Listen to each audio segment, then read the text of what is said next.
Go back to 2007 on this one. I was 16 years old. I was living with my dad. It was just him and I in our house. He was 81 at the time. I was 16, quite an age difference. So, just as a teenager, I had a lot of, struggles, and then add to that, age discrepancy was like throwing me off all the time. But even though I pushed through that, I was able to graduate high school at 15, so I graduated early. I was, in college at that time, and I had a part-time job, so I thought I was doing fine. And one thing that I was really thankful about is that my dad had really good health until December 17th, 2007, when he fell really ill, and we had to take him to the hospital. I didn't know how to cope with that.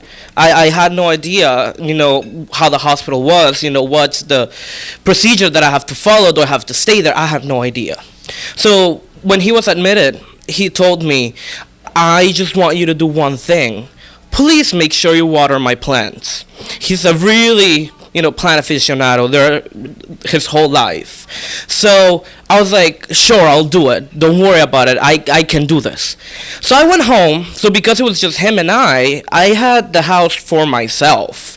So I felt a lot of, pressure. Like whenever he comes back home, I want him to, be happy with everything that I'm doing.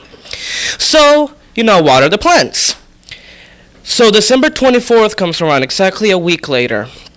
And the doctor told me that he was going to be sent home that night. And it's not because he was any better. It's because back in El Salvador, when I'm originally from, we like to do a lot of pyrotechnic and how do you call those? The word fireworks. Yes, the fireworks. And when you have kids doing fireworks and no regulations, and then the drinking that's going on and the parents, it can get really bad. So they're like, we're sending him home not because he's better, it's because of all the people that are gonna come in with burns. It's like, okay, feel much better now, thank you. So we got home. And I was really excited. I was like, okay, I have my dad with me. He's good. He, went through this. He's doing much better. Or I thought he was doing much better. He looked much better. So we get to the house, and we walk in, and the first thing that he tells me, or he looks around, and the first thing he tells me is, you are useless. And that's really hard to hear in any situation. Now, in this situation, I was happy that I was doing a good job. I was like, what happened? It's like, you didn't clean good enough.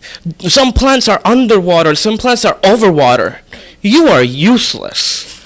So at that point, I started crying. I ran to my room and I locked myself in.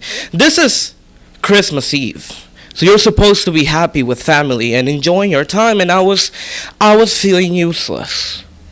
So it was about 2 hours, 3 hours, I don't know, that I was just with myself, and I was thinking, I cannot live my life to anybody else's expectations, including my dad's and my family. My family wanted me to be a priest. That didn't happen. And that's okay. And my dad wanted me to be a chemist.